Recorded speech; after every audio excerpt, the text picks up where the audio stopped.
नमस्कार विद्यार्थी मित्रांनो, क्रिएटिव्ह मॅथ्स मराठी या आपल्या लाडक्या युट्यूब चॅनलमध्ये पुन्हा एकदा तुमच्या सगळ्यांचं मी सहर्ष स्वागत करतो. बघा मित्रांनो, 10वीची बोर्डाची परीक्षा जवळ आलेली आहे आणि कमी वेळ आपल्याकडे आहे आणि या कमी वेळामध्ये आपल्याला जास्तीत जास्त अभ्यास करायचा आहे. चांगल्या प्रकारे सगळ्या गोष्टी आपल्या लक्षामध्ये राहिल्या पाहिजेत आणि आपल्याला चांगले मार्क मिळाले पाहिजेत. तर या अनुषंगाने आपली स्ट्रॅटेजी काय असली पाहिजे, इतिहासाचा अभ्यास आपण नेमका कसा केला पाहिजे, या सगळ्या मुद्द्यांवरती आज चर्चा होणार आहे. चर्चा खूप महत्त्वाची आहे. पण ही चर्चा सुरू करण्याच्या अगोदर दोन महत्त्वाच्या लिंक मी तुमच्यासोबत शेअर केलेल्या आहेत व्हिडिओच्या खाली डिस्क्रिप्शनमध्ये. तर व्हिडिओच्या खाली डिस्क्रिप्शनमध्ये मी दोन लिंक दिलेल्या आहेत. पहिली लिंक आहे बोर्डाच्या क्वेश्चन पेपरची. आतापर्यंत बोर्डाच्या परीक्षा आलेल्या सगळ्या प्रश्नपत्रिका त्या लिंकवरती तुम्हाला बघायला मिळतील आणि सगळ्या विषयांच्या नोट्स सुद्धा व्हिडिओच्या खाली डिस्क्रिप्शनमध्ये आहे. त्या नोट्स जरी केल्या तरी तुम्हाला चांगले मार्क मिळतील. इतिहासाच्या नोट्स सुद्धा त्यामध्ये आहेत. आणि त्याचबरोबर आपला एक व्हॉट्सअपचा चॅनल आहे. व्हॉट्सअपच्या चॅनलची लिंक सुद्धा व्हिडिओच्या खाली डिस्क्रिप्शनमध्ये आहे. त्या लिंकवर क्लिक करून आपला व्हॉट्सअपचा जो चॅनल आहे त्या व्हॉट्सअपच्या चॅनलला तुम्ही नक्कीच जॉईन करा. तर चला जाऊयात इतिहासाकडे. पण एक रिक्वेस्ट करतो पुन्हा एकदा, नवीन जर असाल तुम्ही आपल्या युट्यूब चॅनलवर आणि अजून तुम्ही आपला चॅनल सबस्क्राईब नसेल केला मित्रांनो, तर आत्ताच आपला चॅनल सबस्क्राईब करा आणि त्या बाजूला एक बेलचं बटन आहे ते सुद्धा दाबा, जेणेकरून मी अपलोड केलेल्या प्रत्येक नवीन व्हिडिओची नोटिफिकेशन सगळ्यात अगोदर तुमच्यापर्यंत पोहोचेल. बघा मित्रांनो, या ठिकाणी सगळ्यात पहिला मुद्दा इतिहासाचा अभ्यास करत असताना बघा, पहिली गोष्ट की इतिहासाच्या प्रश्नांची उत्तरं पाठ होत नाही असं काही मुलांचं सांगणं आहे. तर माझं मत असं आहे की मित्रांनो, इतिहासाच्या प्रश्नांची उत्तरं किंवा कुठल्याही विषयाच्या प्रश्नांची उत्तरं पाठ करायच्या भानगडीत नाही करायचं. समजून घ्यायचं. जे तुम्ही वाचताय ते तुम्हाला समजलं पाहिजे. पाठ नाही करायचं, समजून घ्यायचं. आणि त्याच्या अगोदर माझं असं मत आहे की तुम्ही पुस्तकं वाचत नाही मित्रांनो. आपण पुस्तकं वाचत नाही त्यामुळे प्रॉब्लेम होतो. तर एक टार्गेट ठेवा, तुम्हाला प्रश्नांची उत्तरं तर पाठ करायचे. जास्तीत जास्त प्रश्न आपल्याला स्वाध्यायामधलेच येतात मित्रांनो, हे लक्षात घ्या. जास्तीत जास्त प्रश्न आपल्याला स्वाध्यायामधले येतात. तर त्याच्या अगोदर आपण काय करूयात की प्रत्येक धडा थोडासा वाचा आणि वाचत असताना त्या प्रकरणामध्ये त्या धड्यामध्ये महत्वाचे वाटणारे मुद्दे ते अधोरेखित करा. आणि ते अधोरेखित केल्यानंतर संपूर्ण धडा वाचल्यानंतर जे मुद्दे तुम्ही अधोरेखित केले ते लिहून काढा वहीमध्ये आणि लिहिल्यानंतर ते एकदा वाचून काढा. आणि नंतर स्वाध्यायामध्ये ज्या काही प्रश्नांची उत्तरं आहेत ती प्रश्नांची उत्तरं पाठ करायचा प्रयत्न करा. पटकन तुम्हाला प्रश्नांची उत्तरं तिथं पाठ होतील. ओके, ही एक स्ट्रॅटेजी वापरा. आणि त्याच्यानंतर राज्यशास्त्रासारखा विषय जो आहे आपल्याकडे, राज्यशास्त्र हा विषय फक्त पाठांतरापुरता मर्यादित नका ठेवू. राज्यशास्त्रामध्ये असे तुम्हाला धडे आहेत, अशी प्रकरणं आहेत की ज्याचा उपयोग तुमच्या दैनंदिन आयुष्यामध्ये, जसं की राजकीय पक्ष असेल किंवा निवडणूक प्रक्रिया असेल, या सगळ्या गोष्टी. आताच नुकत्या काही निवडणुका होऊन गेल्यात. लोकसभेची निवडणूक यावर्षी झाली, मागच्या वर्षी मागे झाली. त्याचबरोबर विधानसभेची पण निवडणूक झाली मागे.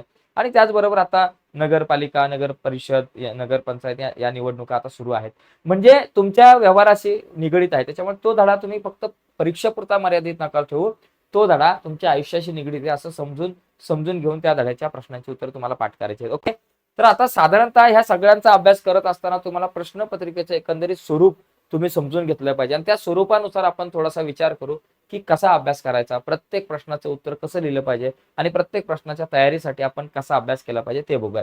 बघा, लक्षात घ्या, पहिला मुद्दा मला असं म्हणायचं की पहिल्यातला अ आणि ब हे दोन जे मुद्दे आहेत, हे दोन जे प्रश्न आहेत, हे 6 मार्काला आहेत मित्रांनो. या 6 मार्काच्या प्रश्नामध्ये आपल्या प्रत्येकाला 6 पैकी 6 मार्क मिळाले पाहिजेत.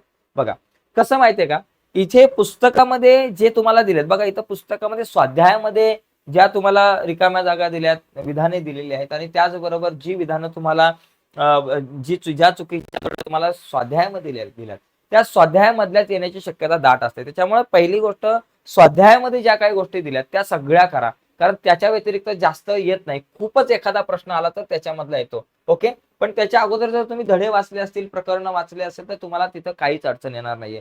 त्याच्यानंतर संकल्पना चित्र पूर्ण करा. मित्रांनो, हा प्रश्न सगळ्यात सोपा आहे मित्रांनो. मी तुम्हाला सांगू का, तुम्ही जर आतापर्यंत बोर्डाच्या परीक्षेला आलेले सगळे संकल्पना चित्र बघितले ना मित्रांनो, तुमचं काम झालं. कारण त्याच्यातले संकल्पना चित्र, कितीतरी संकल्पना चित्र खूप वेळा रिपीट झालेले आहेत. कितीतरी रिकाम्या जागा खूप वेळा रिपीट झालेल्या आहेत. तुम्ही नुसत्या जुन्या प्रश्नपत्रिका जरी बघितल्या, ज्याची लिंक व्हिडिओच्या खाली मी डिस्क्रिप्शन मध्ये दिली, आणि त्याचबरोबर तुम्ही नोट्स जरी बघितल्या, ज्याची लिंक डिस्क्रिप्शन मध्ये दिलेली आहे, तरी तुमचे हे 6 मार्क फिक्स होतील आणि हे 4 मार्क 10 मार्क. मित्रांनो, कुठलाही विद्यार्थी असू दे, त्या विद्यार्थ्याला हे 10 मार्क मिळालेच पाहिजे असं तुम्ही टार्गेट ठेवा की मला इथं 10 पैकी 10 मिळवायचे. म्हणजे तुमचे 40 पैकी 10 मार्क इथंच आहे आणि इथं तुमचे मार्क कट होण्याची शक्यताच नाहीये, कारण तुमचं उत्तर एका वाक्यात, एका शब्दामध्येच तुम्हाला इथं लिहायचं असतंय. त्याच्यामुळं हा पहिले जे काही तुम्हाला पहिले दोन प्रश्न आहेत ना, हे पहिले दोन प्रश्न या पहिल्या 2 प्रश्नांची तयारी आपल्याला व्यवस्थित करायची, काळजीपूर्वक करायची, हे लक्षात घ्या. ठीक आहे. याच्यानंतर बघा दुसऱ्यातला अ नंतर दुसऱ्यातला ब थोडक्यात टिपा लिहा.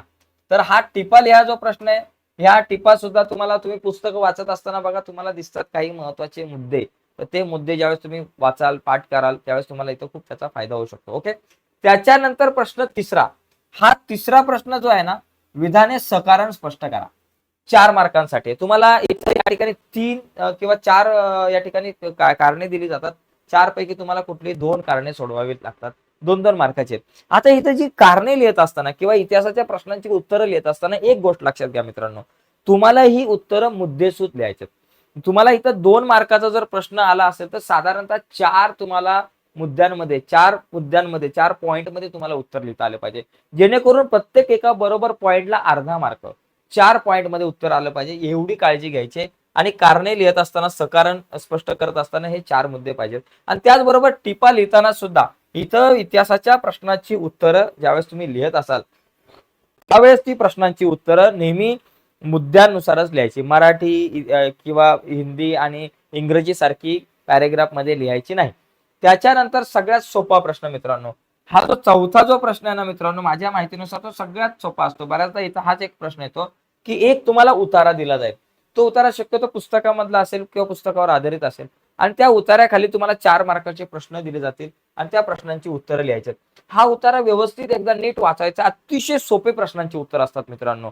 इथे सुद्धा तुम्हाला 4 पैकी 4 मार्क मिळू शकतात. इतिहास असा विषय, स्कोरिंगचा विषय, ज्याच्यात आपल्याला खूप चांगले मार्क मिळू शकतात. प्रत्येक प्रश्न नीट समजून घेतला पाहिजे.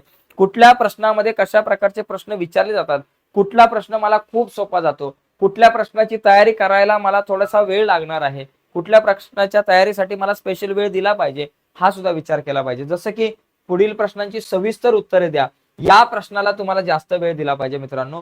हा जो प्रश्न 6 मार्कांसाठी असतो, तुम्हाला 2 प्रश्नांची उत्तरे इथे लिहायची असतात 4 पैकी. त्याच्यामुळे इथे जरा थोडासा, कारण 3-3 मार्काला, जेणेकरून मिनिमम 6 तरी मुद्दे आले पाहिजेत.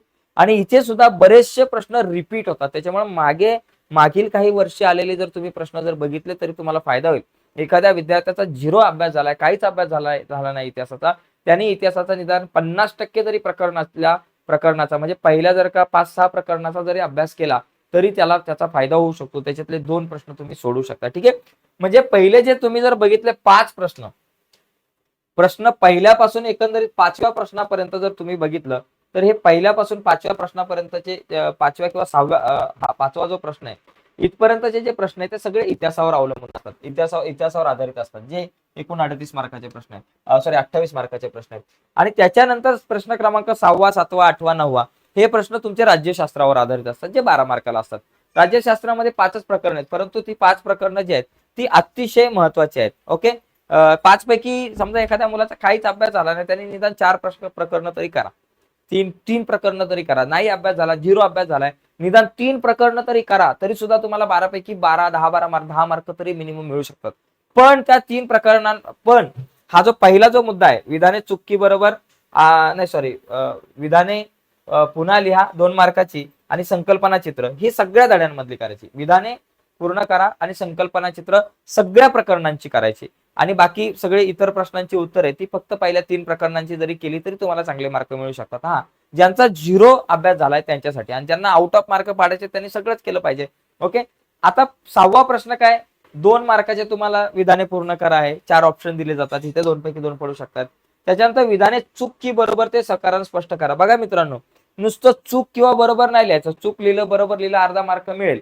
पण चूक लिहिल्यानंतर का ते चूक आहे आणि बरोबर लिहिल्यानंतर त्याचं काय कारण आहे हे सुद्धा लिहिलं पाहिजे, साधारणतः 4 मुद्द्यांमध्ये. ठीक आहे. त्याच्यानंतर संकल्पना स्पष्ट करा जो आहे, या संकल्पना स्पष्ट करा हा एक प्रश्न आहे. तुम्हाला इथे संकल्पना स्पष्ट करा, कोणती 1-2 पैकी तुम्हाला संकल्पना स्पष्ट करावी लागेल. इथे 2 गुणांसाठी आहे. ओके. आणि त्याच्यानंतर सूचनांप्रमाणे कृती करा, अशा प्रकारचा एक तुम्हाला प्रश्न असतो. तर इथे कदाचित संकल्पना चित्र वगैरे असू शकतात. तर या संकल्पना चित्रांची सुद्धा तुम्हाला तयारी करायची. आणि त्याच्यानंतर थोडक्यात उत्तरे द्या, हा एक शेवटचा प्रश्न असतो, तो 2 गुणांचा असतो. म्हणजे शेवटचे जर तुम्ही इथं बघितले, बघा इथं हा साधारणतः 2, 2 आणि 4 6 आणि हे 6 मार्क. असे एकूण 12 मार्काचा हा तुमचा 12 मार्कांसाठी तुम्हाला राज्यशास्त्रावरती प्रश्न विचारले जातात. तर एकंदरीत हे प्रश्नपत्रिकेचं स्वरूप आहे, तुम्हाला स्क्रीनवरती दिसतंय. याचा एक स्क्रीनशॉट मारून घ्या, तुम्हाला खूप सारा फायदा होईल. लक्षात घ्या मित्रांनो, इतिहासाचा अभ्यास करताना आपल्याला किंवा राज्यशास्त्राचा अभ्यास करत असताना विशेष काळजी घ्यायची की तुम्हाला प्रश्नांची उत्तरं लिहित असताना ती मुद्देसूद तुम्ही लिहिली पाहिजे. पॉइंट वाईज तुम्हाला उत्तरं लिहायचे. ठीक आहे. तर आता इथेच थांबूयात आपण. जर तुमचे काही प्रश्न असेल तर तुम्ही चॅट बॉक्समध्ये ते लिहा. पण एकंदरीत व्हिडिओच्या खाली डिस्क्रिप्शन मध्ये मी 2 गोष्टी दिलेल्या आहेत. एक तर प्रश्नपत्रिकांचे लिंक दिले आणि नोट्सची लिंक दिली. तर त्या दोन्ही लिंकवर क्लिक करून प्रश्नपत्रिका, नोट्स या सगळ्या गोष्टी डाउनलोड करा आणि चांगला अभ्यास करा. तर आजच्या चर्चेत इथेच थांबूयात मित्रांनो. बाय सर्वांना. धन्यवाद.